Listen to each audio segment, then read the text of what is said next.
Chapter 31. On our arrival in Denmark, we found the king and queen of that country elevated in 2 armchairs on a kitchen table, holding a court. The whole of the Danish nobility were in attendance, consisting of a noble boy in the wash-leather boots of a gigantic ancestor, a venerable peer with a dirty face who seemed to have risen from the people late in life, and the Danish chivalry with a comb in its hair and a pair of white silk legs, and presenting on the whole a feminine appearance. My gifted townsman stood gloomily apart, with folded arms, and I could have wished that his curls and forehead had been more probable. Several curious little circumstances transpired as the action proceeded. The late king of the country not only appeared to have been troubled with a cough at the time of his decease, but to have taken it with him to the tomb, and to have brought it back. The royal phantom also carried a ghostly manuscript round its truncheon, to which it had the appearance of occasionally referring, and that, too, with an air of anxiety and a tendency to lose the place of reference, which were suggestive of a state of mortality. It was this, I conceive, which led to the shades being advised by the gallery to turn over, a recommendation which it took extremely ill. It was likewise to be noted of this majestic spirit, that whereas it always appeared with an air of having been out a long time and walked an immense distance, it perceptibly came from a closely contiguous wall. This occasioned its terrors to be received derisively. The Queen of Denmark, a very buxom lady, though no doubt historically brazen, was considered by the public to have too much brass about her, her chin being attached to her diadem by a broad band of that metal, as if she had a gorgeous toothache, her waist being encircled by another, and each of her arms by another, so that she was openly mentioned as the kettledrum. The noble boy in the ancestral boots was inconsistent, representing himself, as it were in one breath, as an able seaman, a strolling actor, a grave digger, a clergyman, and a person of the utmost importance at a court fencing match, on the authority of whose practised eye and nice discrimination the finest strokes were judged. This gradually led to a want of toleration for him, and even, on his being detected in holy orders and declining to perform the funeral service, to the general indignation taking the form of nuts. Lastly, Ophelia was a prey to such slow musical madness, that when, in course of time, she had taken off her white muslin scarf, folded it up, and buried it, a sulky man who had been long cooling his impatient nose against an iron bar in the front row of the gallery growled, "Now the baby's put to bed, let's have supper." Which, to say the least of it, was out of keeping. Upon my unfortunate townsman all these incidents accumulated with playful effect. Whenever that undecided prince had to ask a question or state a doubt, the public helped him out with it. As, for example, on the question whether 'twas nobler in the mind to suffer, some roared yes, and some no, and some inclining to both opinions said toss up for it, and quite a debating society arose. When he asked what should such fellows as he do crawling between earth and heaven, he was encouraged with loud cries of "Here, here." When he appeared with his stocking disordered, its disorder expressed, according to usage, by one very neat fold in the top, which I suppose to be always got up with a flat iron, a conversation took place in the gallery respecting the paleness of his leg, and whether it was occasioned by the turn the ghost had given him. On his taking the recorders, very like a little black flute that had just been played in the orchestra and handed out at the door, he was called upon unanimously for Rule Britannia. When he recommended the player not to saw the air thus, the sulky man said, "And don't you do it, neither. You're a deal worse than him."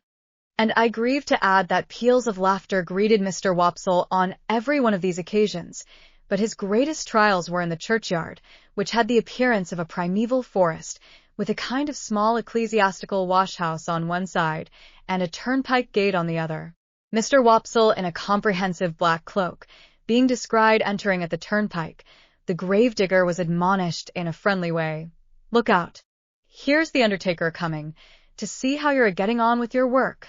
I believe it is well known in a constitutional country that Mr. Wopsle could not possibly have returned the skull, after moralizing over it, without dusting his fingers on a white napkin taken from his breast, but even that innocent and indispensable action did not pass without the comment, "White." The arrival of the body for interment, in an empty black box with the lid tumbling open, was the signal for a general joy, which was much enhanced by the discovery, among the bearers, of an individual obnoxious to identification. The joy attended Mr. Wopsle through his struggle with Laertes on the brink of the orchestra and the grave, and slackened no more until he had tumbled the king off the kitchen table and had died by inches from the ankles upward. We had made some pale efforts in the beginning to applaud Mr. Wopsle, but they were too hopeless to be persisted in.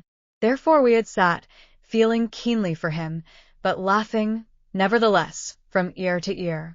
I laughed in spite of myself all the time. The whole thing was so droll, and yet I had a latent impression that there was something decidedly fine in Mr. Wopsle's elocution, not for old association's sake, I am afraid, but because it was very slow, very dreary, very uphill and downhill, and very unlike any way in which any man in any natural circumstances of life or death ever expressed himself about anything. When the tragedy was over, and he had been called for and hooted, I said to Herbert, "Let us go at once, or perhaps we shall meet him." We made all the haste we could downstairs, but we were not quick enough either. Standing at the door was a Jewish man with an unnatural heavy smear of eyebrow, who caught my eyes as we advanced, and said, when we came up with him, "Mr. Pip and friend?" Identity of Mr. Pip and friend confessed. "Mr. Waldengarver," said the man, "would be glad to have the honor." "Waldengarver," I repeated, when Herbert murmured in my ear, "Probably Wopsle." "Oh," said I, "yes. Shall we follow you?" "A few steps, please." When we were in a side alley, he turned and asked, "How did you think he looked?" I dressed him. I don't know what he had looked like, except a funeral, with the addition of a large Danish sun or star hanging round his neck by a blue ribbon that had given him the appearance of being insured in some extraordinary fire office. But I said he had looked very nice.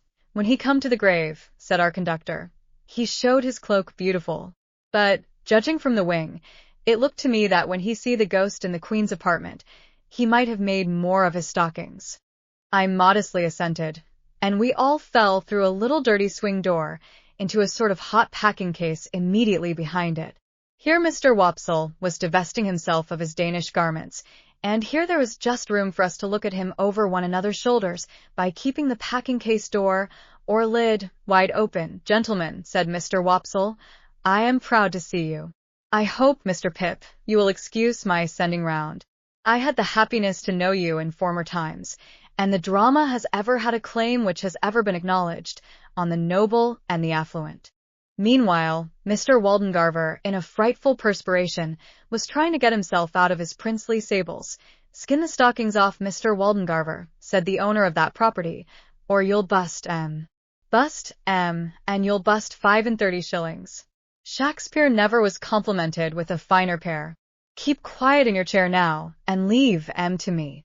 With that, he went upon his knees and began to flay his victim, who, on the first stocking coming off, would certainly have fallen over backward with his chair, but for there being no room to fall anyhow I had been afraid until then to say a word about the play. But then Mr. Waldengarver looked up at us complacently and said, "Gentlemen, how did it seem to you to go in front?" Herbert said from behind, at the same time poking me, "Capitally." So I said, "Capitally." "How did you like my reading of the character, gentlemen?" said Mr. Waldengarver, almost, if not quite, with patronage. Herbert said from behind, again poking me, "Massive and concrete." So I said boldly, as if I had originated it, and must beg to insist upon it, "Massive and concrete." "I am glad to have your approbation, gentlemen," said Mr. Waldengarver, with an air of dignity, in spite of his being ground against the wall at the time, and holding on by the seat of the chair.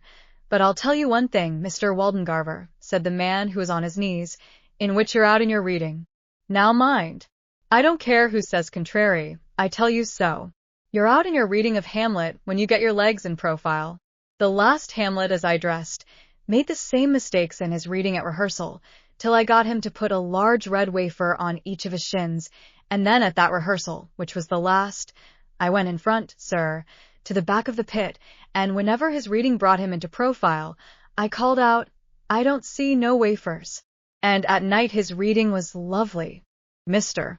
Waldengarver smiled at me, as much as to say, "A faithful dependent, I overlook his folly," and then said aloud, "My view is a little classic and thoughtful for them here, but they will improve. They will improve. Herbert and I said together, "Oh, no doubt they would improve." "Did you observe, gentlemen," said Mr. Waldengarver, "that there was a man in the gallery who endeavored to cast derision on the service? I mean, the representation?" We basely replied that we rather thought we had noticed such a man. I added, "He was drunk, no doubt." "Oh dear no, sir," said Mr. Wopsle. "Not drunk. His employer would see to that, sir. His employer would not allow him to be drunk." "You know his employer?" said I to Mr. Wopsle shut his eyes and opened them again, performing both ceremonies very slowly. "You must have observed, gentlemen," said he, "an ignorant and a blatant ass, with a rasping throat and a countenance expressive of low malignity, who went through, I will not say sustained, the role, if I may use a French expression, of Claudius, King of Denmark. That is his employer, gentlemen. Such is the profession." Without distinctly knowing whether I should have been more sorry for Mr. Wopsle if he had been in despair, I was so sorry for him as it was, that I took the opportunity of his turning round to have his braces put on, which jostled us out at the doorway, to ask Herbert what he thought of having him home to supper. Herbert said he thought it would be kind to do so. Therefore I invited him, and he went to Barnard's with us, wrapped up to the eyes, and we did our best for him, and he sat until 2 o'clock in the morning, reviewing his success and developing his plans. I forget in detail what they were, but I have a general recollection that he was to begin with reviving the drama, and to end with crushing it, inasmuch as his decease would leave it utterly bereft, and without a chance or hope. Miserably I went to bed after all, and miserably thought of Estella, and miserably dreamed that my expectations were all cancelled, and that I had to give my hand in marriage to Herbert's Clara, or play Hamlet to Miss Havisham's ghost, before 20,000 people, without knowing 20 words of it.